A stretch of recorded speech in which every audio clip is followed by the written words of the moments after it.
Hello friends, मैं उदितांशु शर्मा आप सभी का स्वागत करता हूं अपने यूट्यूब चैनल पर।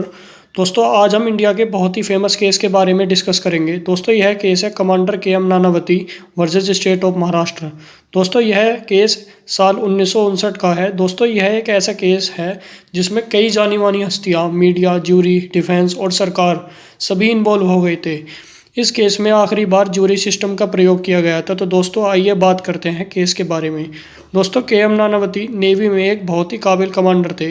यह पारसी कम्युनिटी से बिलोंग करते थे। यह महाराष्ट्र में अपनी पत्नी सिल्विया और 3 बच्चों के साथ रहते थे। वे अक्सर अपनी ड्यूटी के लिए महीनों बाहर रहा करते थे। दोस्तों, एक पार्टी के दौरान के.एम. नानावती और उनकी पत्नी सिल्विया की पहचान उस समय के काफ़ी जाने माने बिजनेसमैन प्रेम आहूजा से होती है। प्रेम आहूजा एक रंगीन मिजाज व्यक्ति थे। दोस्तों, के.एम. नानावती, सिल्विया और प्रेम आहूजा की आपस में दोस्ती हो जाती है। इस दौरान के.एम. नानावती कुछ समय के लिए घर से बाहर नेवी के जहाज पर चले जाते हैं और उनकी गैर मौजूदगी में सिल्विया और प्रेम आहूजा के बीच करीबियाँ बढ़ जाती हैं। दोस्तों, प्रेम आहूजा और सिल्विया के बीच एक्स्ट्रा मैरिटल अफेयर शुरू हो जाता है।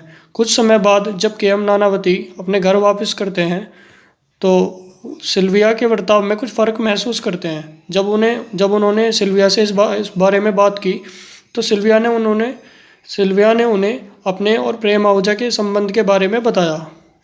दोस्तों, यह सब जानकर के.एम. नानावती ने ज़्यादा रिएक्ट नहीं किया और अपनी पत्नी व बच्चों को लेकर फिल्म दिखाने ले गए। दोस्तों, वहाँ से लौटकर उन्होंने नेवी ऑफिस से एक रिवॉल्वर और उसकी मैगजीन यह कहकर ली कि उन्हें रात में अहमदनगर जाना है। वह रिवॉल्वर लेकर पहले प्रेम आहूजा के दफ्तर पहुँचे और उन्हें वहाँ न पाकर वह उनके घर गए, जहाँ उनके नौकर ने दरवाज़ा खोला। वह स्वभाव से काफ़ी शांत लग रहे थे। वह अंदर जाकर सीधा प्रेम आहूजा के बेडरूम में गए। उस समय प्रेम आहूजा नहाकर निकले थे।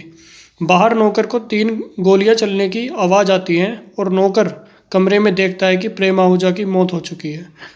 दोस्तों, और इसके बाद के.एम. नानावती वहाँ से निकलकर थाने जाते हैं और सरेंडर कर देते हैं। पुलिस स्टेशन में एफआईआर लिखी जाती है और 302 हत्या के चार्जेस फाइल होते हैं।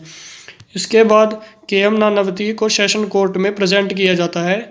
इसी दौरान प्रेम आहूजा के जानी मानी हस्ती होने के कारण और के.एम. नानावती के एक नेवी ऑफिसर होने के कारण उनकी पत्नी के प्रेम आहूजा के संबंध पर मीडिया ट्रायल शुरू हो जाता है, जिसमें लोगों की और मीडिया की सिंपैथी के.एम. नानावती को मिलती है और लोग के.एम. नानावती को सपोर्ट में आ जाते हैं। सेशन कोर्ट में ट्रायल शुरू होते ही दोनों पार्टी अपनी दलील रखती हैं और इसी दौरान डिफेंस अपनी दलील में कहता है कि के.एम. नानावती सिर्फ बात करने के लिए प्रेम आहूजा के घर गए थे और जब के.एम. नानावती ने प्रेम आहूजा से पूछा कि क्या वह सिल्विया से शादी करेंगे, जिस पर प्रेम आहूजा ने कहा कि वह क्या हर उस महिला से शादी करेंगे जिसका साथ उसके संबंध रहे हैं, और वह के.एम. नानावती से मना कर देते हैं, जिस पर दोनों के बीच हाथापाई होती है और प्रेम आहूजा के.एम. नानावती के रिवॉल्वर छीनने की कोशिश करते हैं। और इसी बीच प्राइवेट डिफेंस में के.एम. नानावती उनको ट्रेनिंग के अनुसार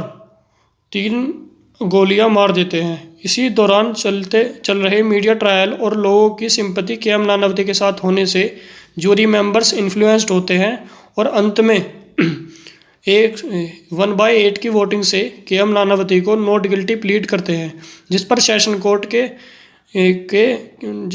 कोर्ट के.एम. नानावती को रिहा कर देती है। और इसके बाद यह केस देश के जाने माने वकील राम जेठमलानी ले लेते हैं। वह सिंधी कम्युनिटी से थे और प्रेम आहूजा भी सिंधी थे। अब यह मामला सिंधी और पारसी का रूप ले चुका था। तो दोस्तों, इस केस में राम जेठमलानी ने हाई कोर्ट में अपील की और कुछ नए फैक्ट्स इंट्रोड्यूस किए और हाई कोर्ट ने क्या फैसला दिया, क्या फैक्ट्स थे राम जेठमलानी के, ये हम आपको बताएंगे अपनी अगली वीडियो में। तो दोस्तों, कमेंट कीजिए, लाइक कीजिए, सब्सक्राइब कीजिए चैनल को अगर आपको इन्फॉर्मेशन अच्छी लगी हो। Thank you so much.